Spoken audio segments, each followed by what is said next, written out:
Good afternoon, members of the audience and special guests.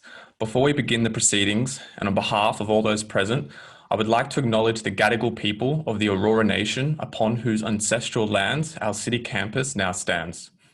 I would also like to pay respect to the elders past, present and emerging, acknowledging them as traditional custodians of the knowledge for this land. This session will now be recorded. We will record audio, screen share and our presenters. We will not be recording any video or input from the audience. Welcome to all UTS students, staff, and all friends of ACRI and UTS. My name is Thomas, and I'm a Project and Research Officer at the Australia-China Relations Institute, ACRI, at the University of Technology, Sydney. UTS ACRI is an independent, non-partisan research institute established in 2014 by the University of Technology, Sydney. Chinese study centres exist in other Australian universities. UTS ACRI, however, is Australia's first and only research institute devoted to studying the relationship of these countries. UTS ACRI seeks to inform Australia's engagement with China through research, analysis and dialogue grounded in scholarly rigour. If you wanted to explore more about the Australia-China relationship, more details are available on our website at australiachinarelations.org. As Australia's debate on the People's Republic of China continues to intensify, there are often calls made for a new approach to PRC policy. Today, we're here to consider what such alternatives may look like, including those discussed in Dr. Brophy's new book, China Panic, Australia's Alternative to Paranoia and Pandering, which is available for purchase at blackinkbooks.com and all good bookstores. UTS ACRI Emeritus Professor David Goodman will moderate this in-conversation style discussion with Dr. Brophy. Audience questions are welcome at the end, so please remember to submit your questions using the Q&A tab along the bottom panel of this Zoom webinar. Now, a little bit about the speakers. Dr. David Brophy is a senior lecturer on modern Chinese history at the University of Sydney, a historian of Uyghur nationalism and the author of Uyghur Nation, providing frequent commentary on the Xinjiang crisis. Dr. Brophy currently holds an Arc Discovery Early Career Research Fellowship for a project entitled Empire and Religion in Early Modern Indonesia, in which he explores inner Asian perspectives on the rise of the Qing in the 17th, 18th centuries. Professor David Goodman is an Emeritus Professor at the Australia-China Relations Institute at the University of Technology, Sydney. Professor Goodman undertakes research on social and political change in China, especially at the local level. Some of his most recent publications include Class and the Chinese Communist Party, 100 Years of Social Change, China Impact, Threat Perception in the Asia-Pacific Region, and Class in Contemporary China. Professor Goodman established the China Studies Centre at the University of Sydney in 2010 and the Department of Chinese Studies at Xi'an Jiaotong Liverpool University in Suzhou in 2014. Professor Goodman has been a Fellow of the Academy of Social Sciences in Australia since 2000 and was also a PRC Ministry of Education Distinguished Overseas Academic in the School of Social and Behavioural Studies at Nanjing University. I will now hand it over to Professor David Goodman to begin the discussion. Thank you very much, Thomas. It's a great pleasure to be here moderating this discussion and introducing David Brophy's truly excellent book. As some of you will know, and some of Tom's comments by way of introduction bear witness, I've spent most of the last 10 years in China. And coming back to Australia after all that time, just recently, was a tremendous shock. What's going on here, I thought? Politicians, journalists, academics, some of whom even were friends, who had previously had at least, they at least thought something worthwhile was going on in China, now seem to have changed their minds. They've identified China as being a distinct threat. Malcolm Turnbull, it was, I think, in 2017, in the foreword to the new foreign affairs policy of his government, described the threat to our way of life. And that's what seems to have embraced many of our colleagues who are looking at China intellectually, as politicians, as journalists, as academics. This phenomena, of course, is what David Brophy's book is all about, what he calls the China Panic. I, for a reason I'll come back to at the end of my introduction, prefer to think of it as the China threat. And the reason for that is I see it as a particularly nasty political discourse akin to a bit like a religious cult. But we'll come back to that later. But my real reason for being here is to introduce David Brophy's book. It's a very informative book, particularly not just about China, but about Australian politics, about which somebody like me knows very little. It's thought-provoking, it's brilliantly written, it has phrases which, if I was allowed an hour's introduction, I would read out to you, because they just make me sit up and will make the reader sit up and take notice. But let me try and give you a brief introduction to the book. David has explicitly 3 basic concerns in writing this book. The first is a concern with United States militaristic hegemony being upheld at all costs, not just by the United States, but also, of course, by Australia. The second is that a consequence of the China panic in our country, and indeed in other countries, is a kind of anti-Chinese racism. If you think it's not unique, if you think it's unique to Australia, I was just discussing the matter with somebody in Mexico this morning who told me it's exactly the same there. So this is becoming quite a universal phenomenon. And the third concern in David's book is the worsening levels of state repression in China, particularly in Xinjiang, which is, of course, as most of you will know, his area of research interest, and also in Hong Kong. The book has, I think, 8 chapters, which deals with China's role in the world, US-China relations, the concept of interfering with democracy in this country, Cold War on campus, about university life and the China debate, a chapter on Xinjiang, another chapter on Hong Kong, and then a final very interesting chapter from which I learned a great deal, both theoretically as well as practically, empirically, on the role of values. It's difficult, of course, by way of introduction, to summarize a very complex and very full book. But the most fundamental argument, I think, that we need to appreciate in this book is that Australia's policy to, David will forgive me if I do injustice to his argument, and he'll say so, I'm sure. Australia's policy to China is shaped by the USA, which in turn is shaped by its perception of the China's challenge, not so much to Australia, which it doesn't care about, as to the USA's own dominant military and economic position in the world. One of the things that David's book makes very clear is that the equation of the world's interests with the USA's interests is, whilst it may be something that politicians believe in the USA, and they clearly do, you only have to listen to American politicians for the most part talking about it, establishment politicians. It's not something that the rest of us have to believe, and that's a point, a very important point of his argument. Why do we in Australia have to agree with the USA that the interests of the world and the interests of the USA are one and the same thing? In his argument, we need to change not just our foreign policy, but our process of foreign policy formation so that it's more transparent and more open, and that there is some kind of debate rather than the lack of transparency about relations, not just with China, but with other countries that we have at the moment. Of course, one of the problems with that, to be fair, is that foreign policy is always a little transparent because there's a belief in political circles, somewhat justified, that foreign policy doesn't win votes.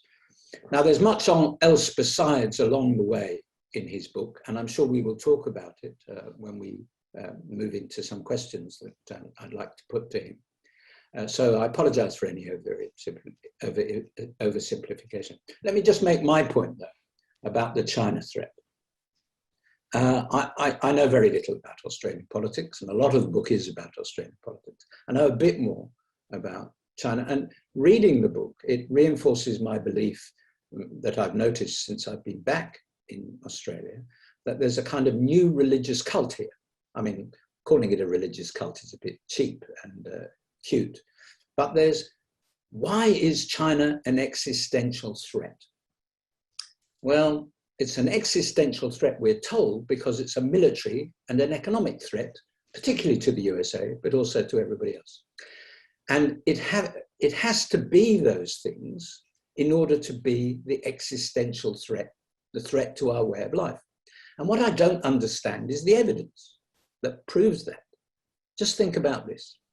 US, that is, military expenditure is 3 times that of China and increased by at least twice last year, year on year, on average. So there is a huge imbalance in that equation.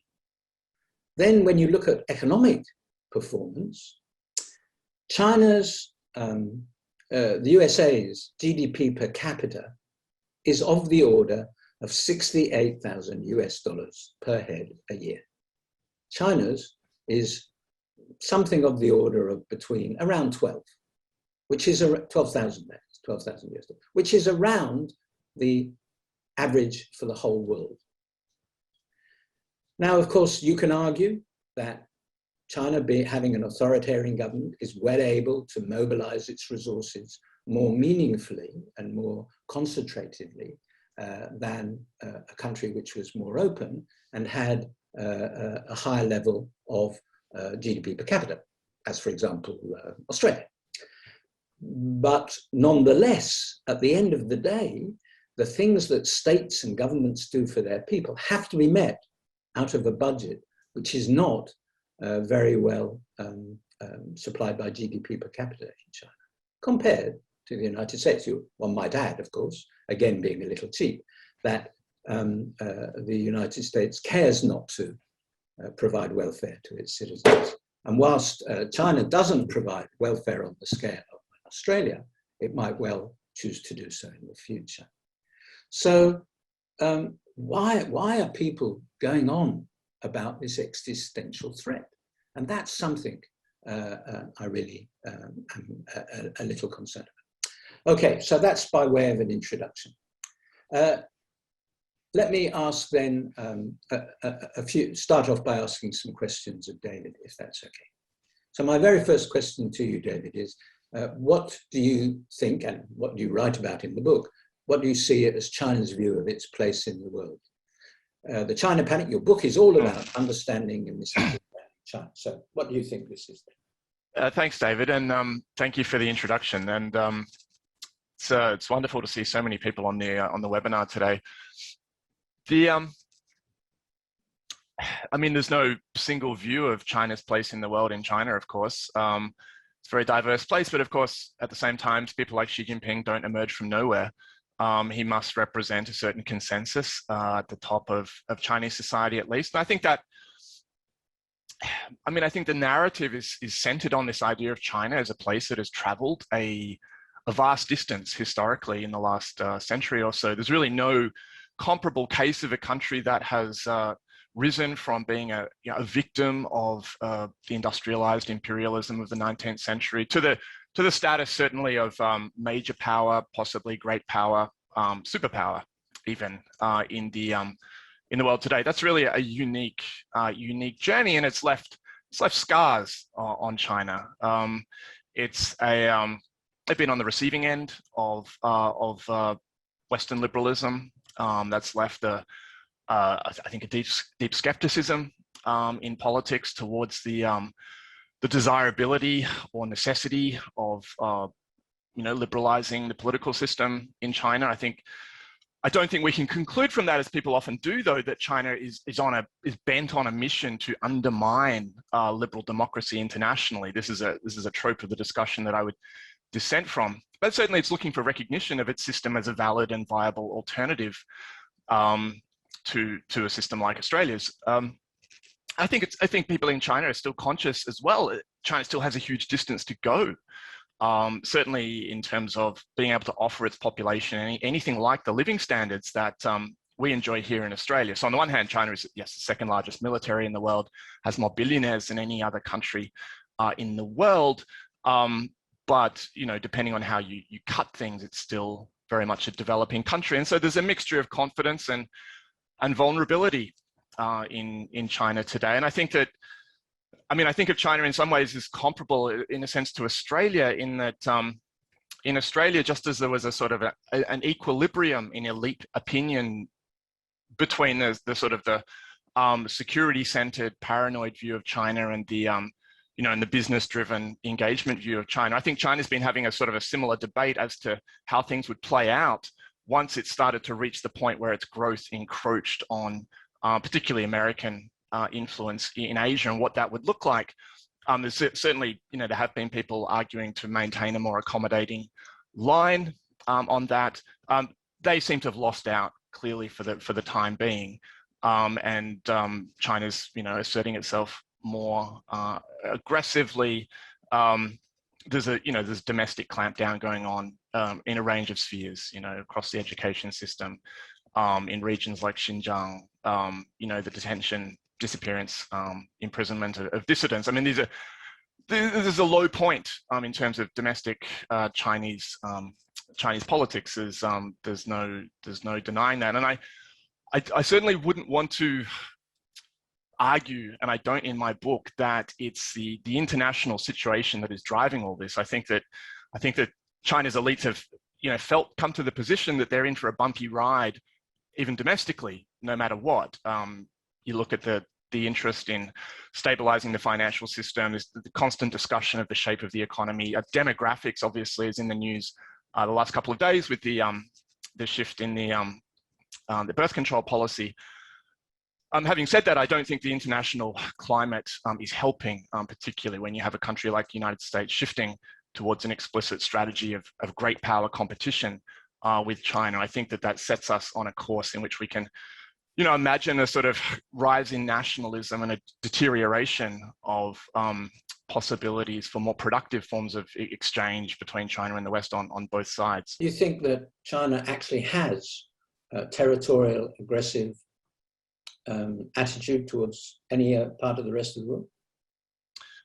Well, I think the question of Taiwan remains a horribly complex, unresolved historical issue. Now, obviously, that's such a difficult question to engage. It's simply the terms that you use to describe that will often be controversial. So, on the one hand, clearly it is the case officially that this is both sides recognize this territory to belong to China. At the same time, there is a de facto state of separation that Taiwanese enjoy and would like to maintain for some time. So clearly there's a flashpoint there. But no, I would not like to build on top of that a sort of a new domino theory, which is often what you find, that the case is made that we need to engage in a military build-up to prevent any untoward Chinese action towards Taiwan, because if it's not Taiwan, then if Taiwan falls, then it'll be Japan next, and so on, and sooner or later we'll be defending Australia. I mean, that's an extreme formulation of the position, but I think there's a certain this is a note that is very much being sounded in the discussion. No, I think that China really has its hands full politically in its region. I don't think it's seeking to ignite new conflicts. I think that it would, would like to resolve existing conflicts in its favor, but that's not the same thing as saying that it's bent on territorial expansion. Economic, political influence, these are things that it is seeking, certainly, but not. I don't make any predictions for the future. I mean, there are, there are worst case scenarios in any political rivalry such as this. But no, I don't share the view of China as a country that is bent on expansion. Okay, thank you. So a key argument in your book is a criticism of the way Australia interacts with the USA over policies on China. Would you like to outline your argument, which I didn't really express in full, and say how you think Australia might usefully change its position? Yeah, look, I might just sort of slightly shift the emphasis on the point that you made in the introduction. I don't really see Australia's China policy made in America, but I see it as a policy that is made most of the time with one eye on America. as well. So the triangular relationship here has to be always taken into consideration. Now, for the last 20 years or so, this has been conceived of as something of a balancing act. You know, the Australian elites have been quite happy to sell as much stuff to China as possible in the comforting presence of a powerful American military and diplomatic presence in the region. And I think what is creating this anxiety at the moment is that the sense that may be coming to its use-by date as a policy. And then the question that Australia faces at that point is not really sort of to choose the US or China, but whether or not to step up and do more to try to preserve the status quo, the US-led status quo, or to accommodate to some new reality. And I think the course that we've been on for the last 3 to 4 years has been one dictated by this ambition to try to not so much pick a fight with China on our own. I mean, there's very little point for Australia to do that, but to convey a message to the world, and particularly to America, that Australia is ready and able to stand up and do more to try to preserve the American presence, because of this anxiety, of course, that possibly, America might get distracted. America might, in future be less engaged in Australia's immediate region. And that would really, shake the foundations of Australian foreign policy when you consider the fact that ever since colonization, Australians have tried to act on the wider world in concert with an imperial power that was capable of calling the shots in Asia. To lose that would be quite a, well, it is, I mean, the prospect of losing that is a traumatic thought for some people. And I think that shifting Australia then to a more confrontational footing, this is what is driving the sort of hyperbolic, overblown rhetoric about Chinese interference in Australia, China coming to take away our freedoms, our democracy. I don't think China is doing any of that, but this is, I think unfortunately this is a sort of inevitable byproduct of this desire to put Australia into a more confrontational stance towards China. This is stoking racism here. It is, threatening our civil liberties with the introduction of new security legislation, which I see as draconian and unnecessary. And ultimately, it's making us less safe, but because this is increasing tensions in the region and, increasing the likelihood of war. And that is also something that we need to be conscious of. So, I think that the first thing to do in terms of actually reconsidering that position is to state it in those terms. And unfortunately, a lot of this is still, unsaid at the political level, the debate that is going on. And I think the tone of the debate in some ways has been such as to prevent the possibility of the basic terms of this question being established. So no, I don't think Australia is being sort of pushed into this confrontation by America. But I do think, a certain consensus is holding, at least among the people who have their hands on the policy wheel at the moment, that the, American dominance in Asia provides Australia with the best of all possible worlds, and a certain amount of sacrifice, a certain amount of, sensationalism, paranoia, even, a certain amount of racism, if that is to be the product of this. That's a cost that some people are willing to pay to, to do what they feel is necessary to signal Australia's willingness to maintain the, America's position in the alliance. Yeah, well, of course, this leads to a question which, as I read your book, I found myself repeatedly asking myself. That was, what explains the strength of attraction of the alliance to Australian political elites? It's really a bit strange. Here we are, a country which thinks of ourselves as strong, independent people, and yet our political elites do not want to see beyond the alliance with the USA, or a large portion of them. Why do you think that is? Yeah, I'm possibly not as baffled by this as some people are. I mean, you in the introduction, you referred to this as a religious cult. And I wouldn't use that sort of terminology, because I think there is a certain logic to the hawkish position, and I think it's dangerous for us to downplay that fact. You know, I think that if you look at the US-China rivalry, that the clock is ticking. If you are determined to preserve American dominance in the region, then there's only a certain amount of time in which you could, you know, potentially take action to do that. There is this sort of logic that that will drive people to a position that, you know, it's now or never, and we need to step up and meet this challenge in a sort of a campaign of military and economic pressure. Now, I mean, I think that this, you know, we've been living with the US alliance for 70 odd years now.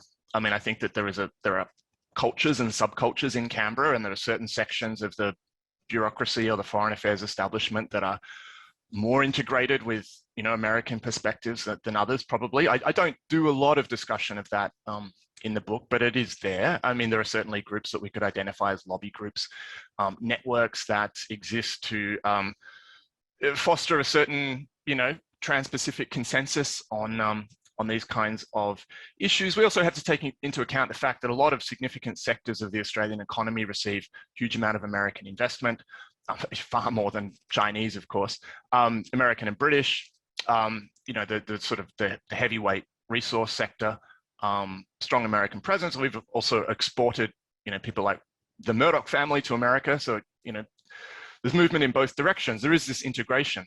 But that probably just sort of restates the phenomenon rather than explaining it. I mean, I don't buy when Australia talks about the rules-based international order. I don't think this, you know, really has anything to do with international institutions or international law, which our government, you know, really doesn't have much respect for.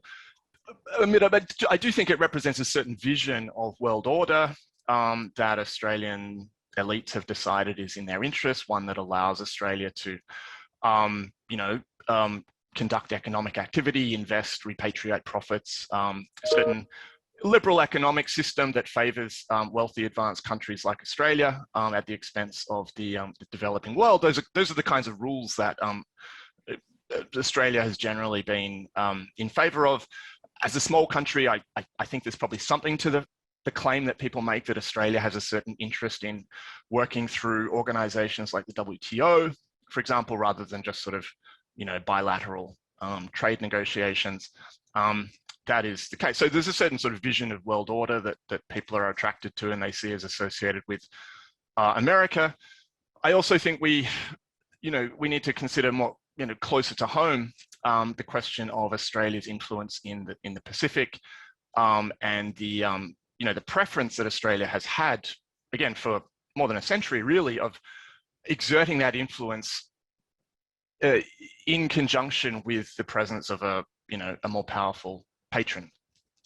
You know, so we could go back to Australia lobbying Britain to annex more of the Pacific to its empire, and so on. I mean, clearly Australia has this notion of itself, you know, propping up an American system worldwide, but acting more independently as a mini empire builder in the Pacific. It's where it sort of proves its mettle, its ability to act independently, but also very much prefers having America around, as we saw, you know, for example, in the East Timor intervention, when they were begging America to participate in that. You know, I think Australia imagines that things could get a little bit messy looking forward.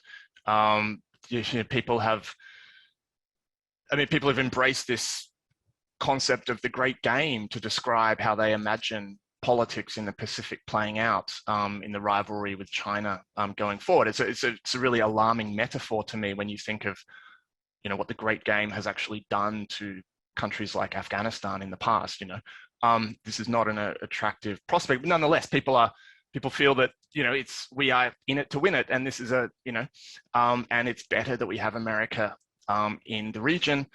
It's much easier to shape regional politics in ways that Canberra would like, with America present, than it would be without that. And so I mean, I think those kinds of rationalizations can, I think, get us a fair way towards explaining why there is this deep preference for the American presence, and not to deny, you know, the historical and cultural factors that are part of this as well. But I do try to do as much as I can in terms of explaining events without falling back onto some sort of notion of Australia as a, you know, as a sort of a fraternal white settler colony that just has this bond, you know, with a country like the United States and the Anglosphere and so on. That's all there, and politicians play up on those sorts of historical connections when they want to breathe a bit more life back into the alliance. But I don't really think that's the kind of stuff that drives what we're doing. Good, thank you. That's a very full answer. Thank you. I'm going to move a bit away from those kinds of considerations in my questions. Bits of your book deal with other things as part of the China panic, one of which is, of course, the relationship between universities and China. So, and in your book, you're quite critical at times of the various ways in which universities interact with China and things China. What aspects of that relationship are most concerned to you?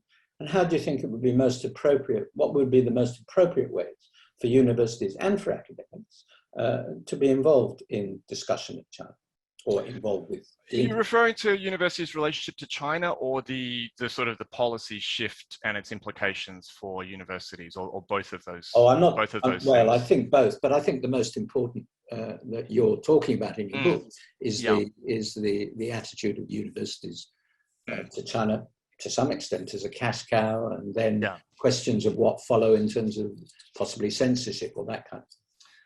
Yeah. So look, I mean, there's a long discussion in the book on questions of that have been arising at universities, and these have been sort of very proximal for me here, working at a university in Sydney. I talk about the debate around Confucius Institutes, the debate around you know, Chinese student politics on campus, the wider discourse that has emerged in the last 3 or 4 years of you know, universities are sort of the battleground of foreign interference and so on. You know, my starting point in this is very much to say, you know, we cannot trust university administrators to get everything right on China.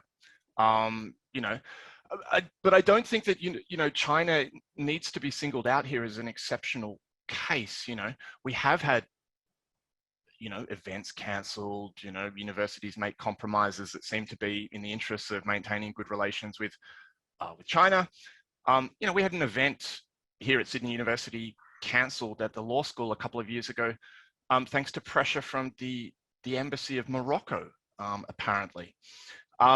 You know, and so, you know, to me, what we need to look at is that, you know, the state of our institutions, and the fact that universities have, I think, gone astray a bit in their defense of values like institutional autonomy, academic freedom, and so on. But I think at the same time, we have to remember that those values were formulated and have been defended primarily historically against the domestic political interests of the day. And the mistake that we risk making at this particular point in time is to say that, look, universities can't be trusted, you know, in their dealings with China. They're just in it for the money. You know, then to sort of flip and say that, well, the solution to that is to let the security agencies onto campus, give government more oversight, and say into the way that universities conduct themselves. And I think that this is a case, as in a lot of issues involving China, where the cure risks being worse than the disease. I mean, Sydney University is actually a good case on this, because when the Confucius Institute first came to Sydney University, there was discussion about actually allowing the Confucius Institute to do Chinese language teaching as part of the undergraduate curriculum. And now, thankfully, members of faculty here who piped up at that point and said, no, we've got to draw a line here. We need to maintain control of our undergraduate curriculum. If the Confucius Institute wants to go and teach Chinese language courses to members of the public. People pay their fee, go and study Chinese. Well, that's a different question. Maybe that's not such a big deal to worry about. And so, I look at experiences like that, and the conclusion I come to in the book is that it's really about reasserting the university community itself, its role in determining, the ethics of collaborations, be it with foreign governments, be it with, wealthy, interested donors of whatever stripe. Staff and students themselves, I think, if they had a little bit more say in the management of the university, would actually be able to have a productive conversation about these kinds of issues. If we don't do that, then I think universities risk getting pulled at this point in time into line with a very, foreign policy partisanship, which is singling out China as the enemy. And that's going to sort of filter down into the way universities run. And in a very short space of time, I've felt a shift here at Sydney, for example. There's much more discussion about, the risks of conducting, engagements with China. There's all sorts of, investigations going on that are only targeting, academics and their connections to China, without any sort of comparable data being assembled about, say, undisclosed affiliations with, research projects in other countries or that kind of thing. We've had ASIO assert its right to vet and veto research projects, which they seem to be largely looking for contacts with China. When you think about the way the funding system works in Australia, once universities recognize that there might be a sort of a risk in not getting a grant if there's a collaborator in the PRC involved, that could very quickly lead to universities simply sort of saying it's not worth it, we're not going to support grant applications that involve China. We could see a very, rapid drop-off in a whole lot of really fruitful and valuable exchanges that still exist between Australian universities and China's. Yeah. Okay. One last question from me. You're one of the world's leading experts on Xinjiang, outside China, that is.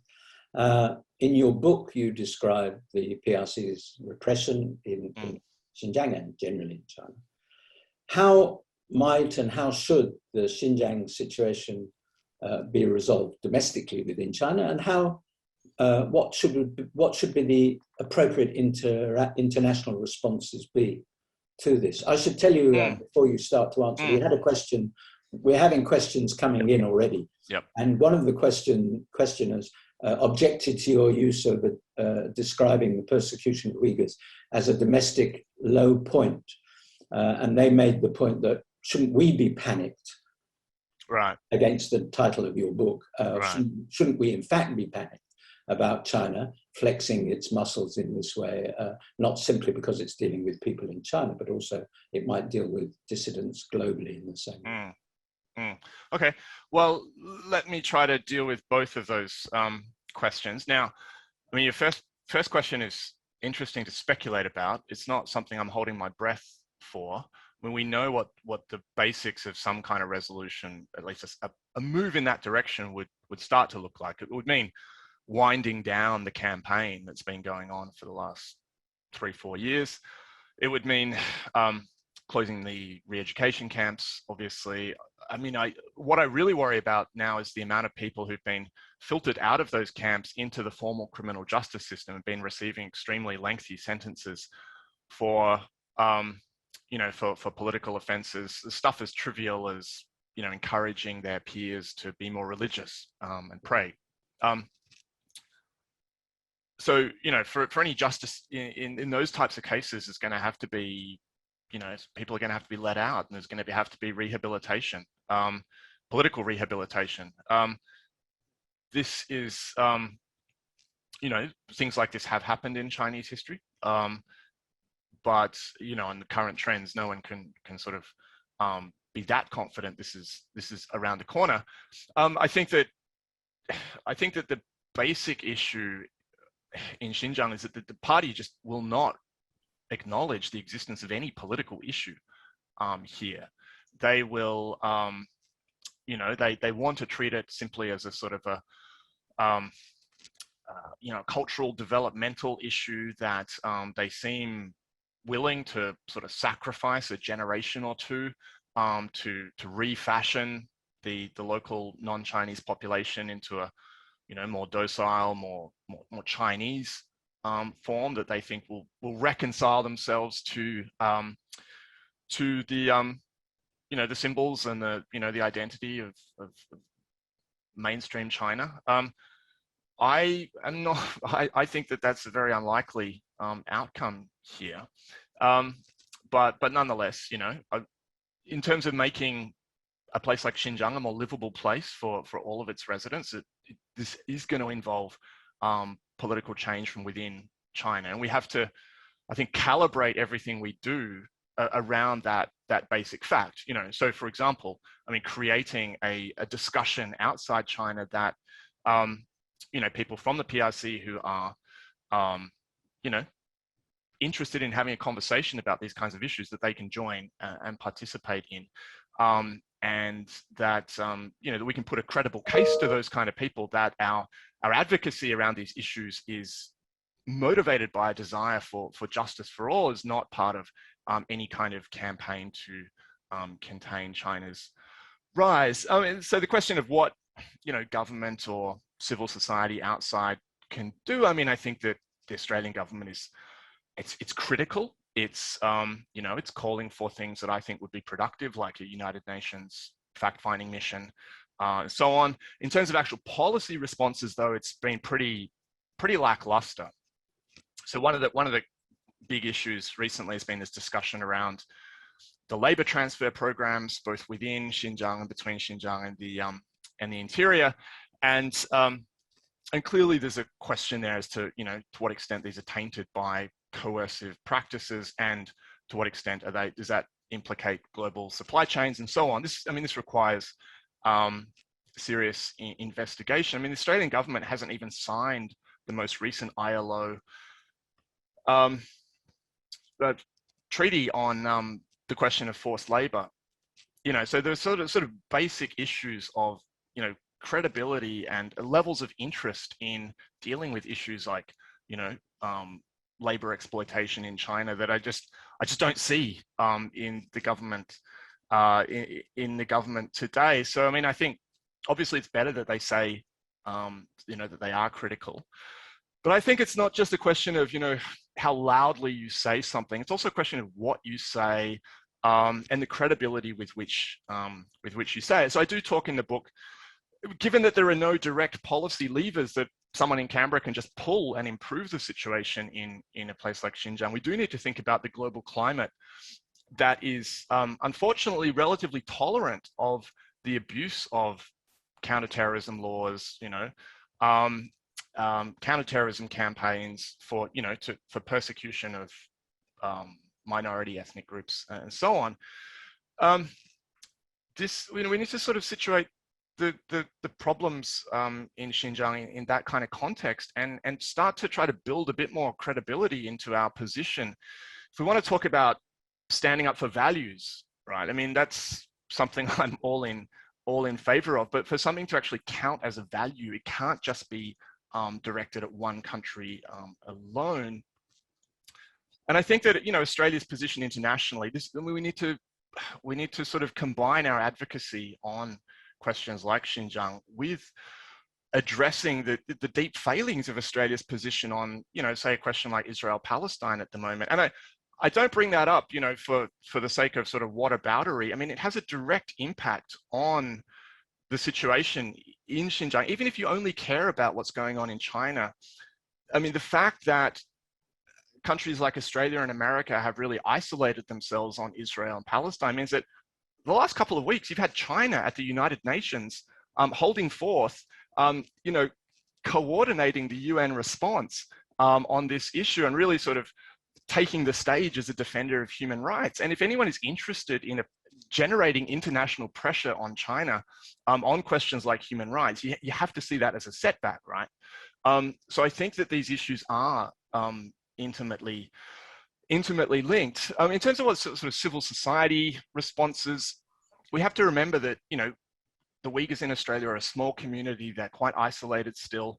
They don't actually get a lot of support in terms of grassroots activism.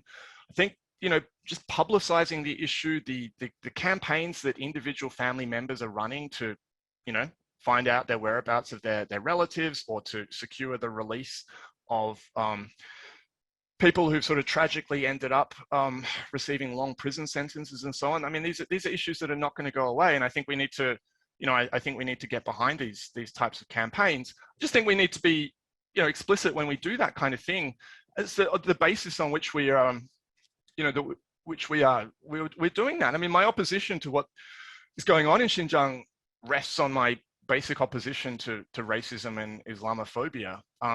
I don't, and I think this is sort of implicit in that question, I don't believe that, you know, if we don't stop China and Xinjiang, then they're just going to sort of take over the rest of the world and turn, you know, and spread concentration camps everywhere. I don't think that is, you know, the scenario. And in fact, I think we have to be conscious of the fact, speaking as an Australian, that Australia is the country that has put detention centers on, you know, foreign countries, you know, in the Pacific and so on.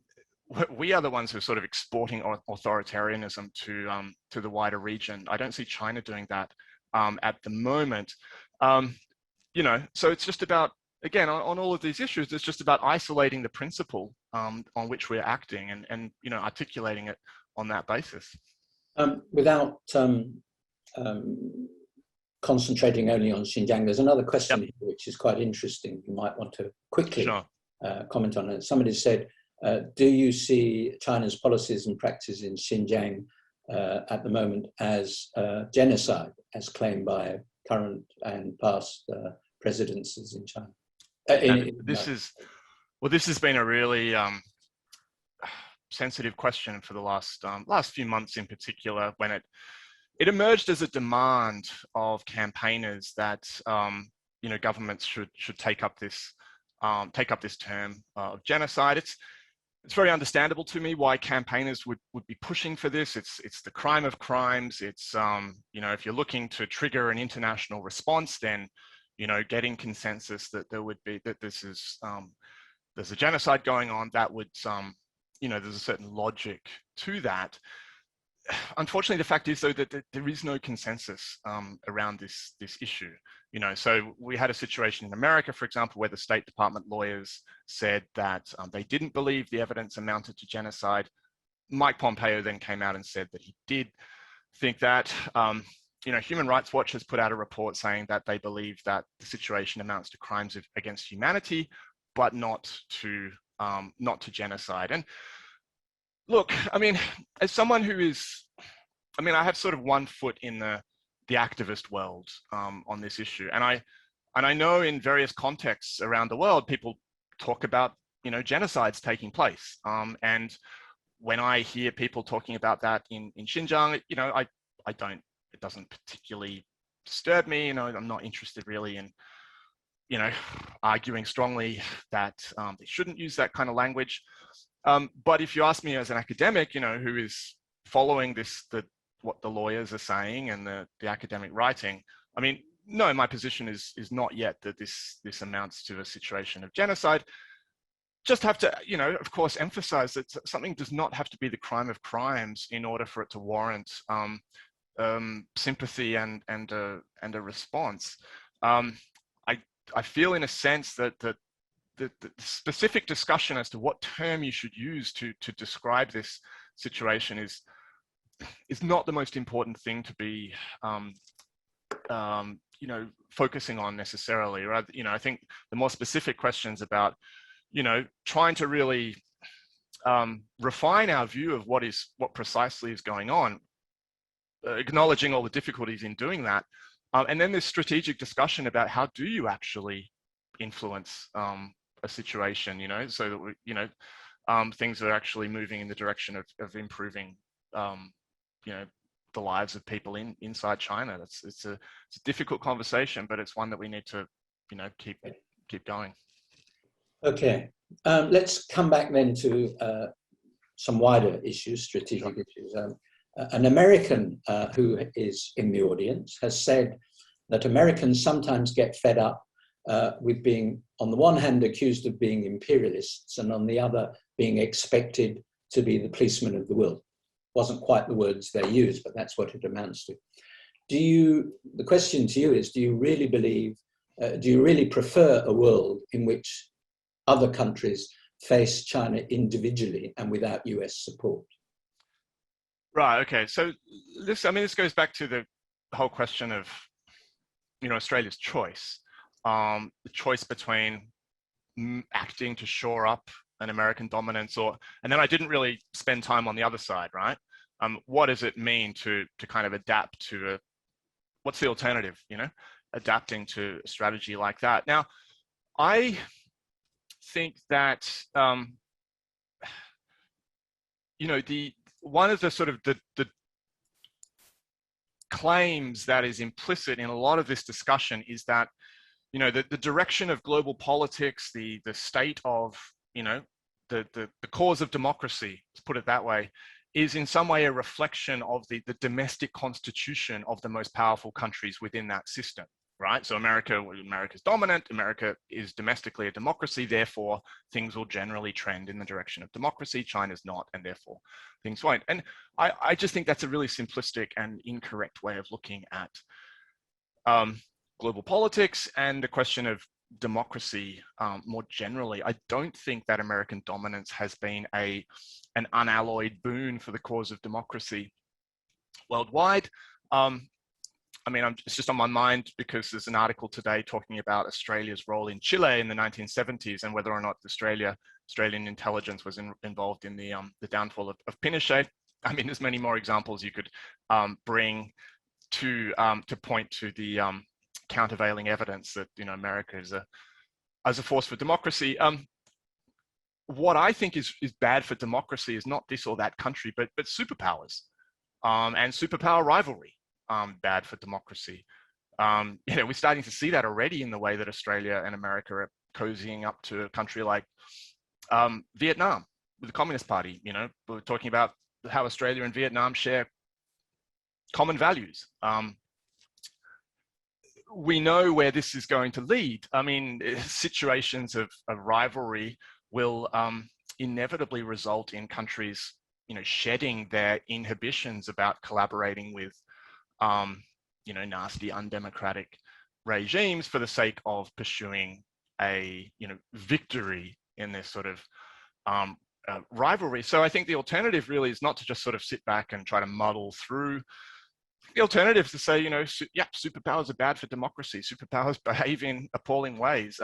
How do we actually shape a world in which they are, they're not able to do that? It goes back to the question of values. If you say, values are sticking up for small countries being bullied by big countries, oh, wonderful. I fully support that. Well, how do we actually prosecute that kind of position in a consistent, coherent way? That's going to involve criticism of China. It's also going to involve criticism of the US, and it's going to involve criticism of the Australian government as well. So, it's about thinking about what sort of world we actually want to live in. And I think as much as China is provoking anxiety by its rise, it is also putting before us those kinds of questions that people in Australia have not really had to particularly think about very much up until recently.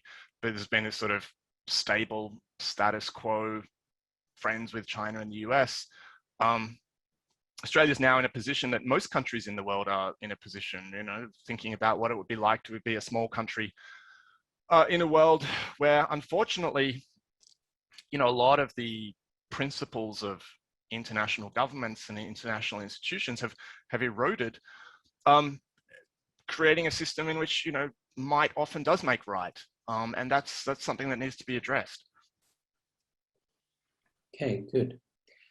Here's a question. I know you don't like to do this, you're a historian, but what about the future? Do you think that the current predisposition of China to make Australia more compliant can be quickly turned around with a more balanced Australian government response?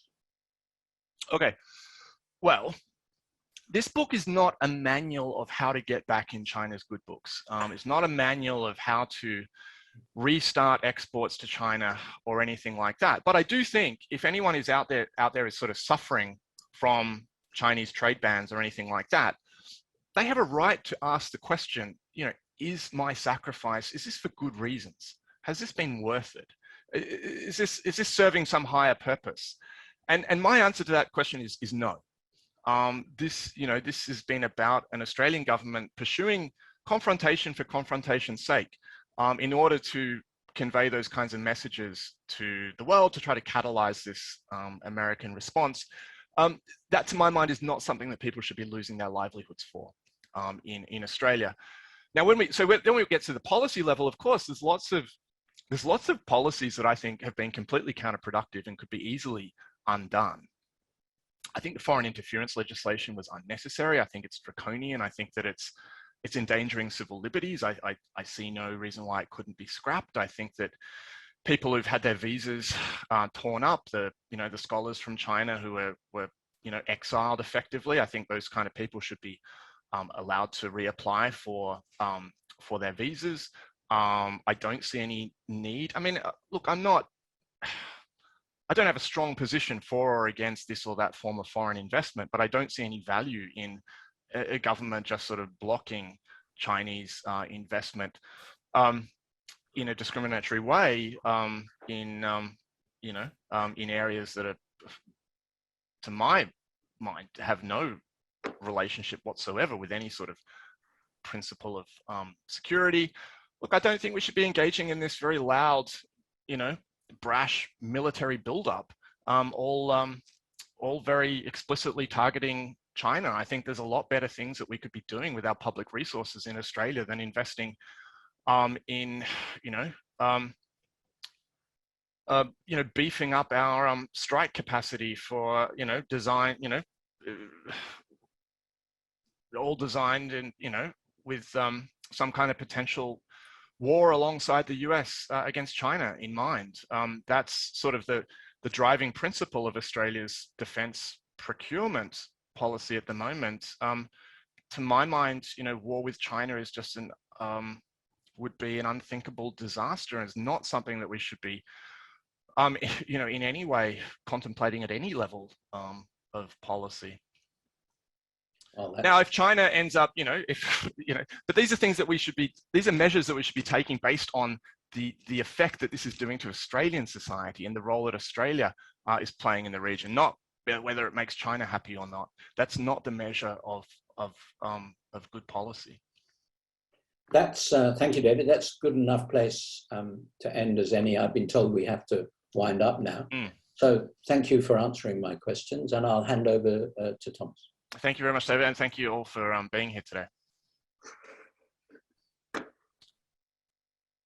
Thank you, Dr. Brophy and Professor Goodman. Members of the audience will be sending an email to everyone here asking for your thoughts on how this webinar went.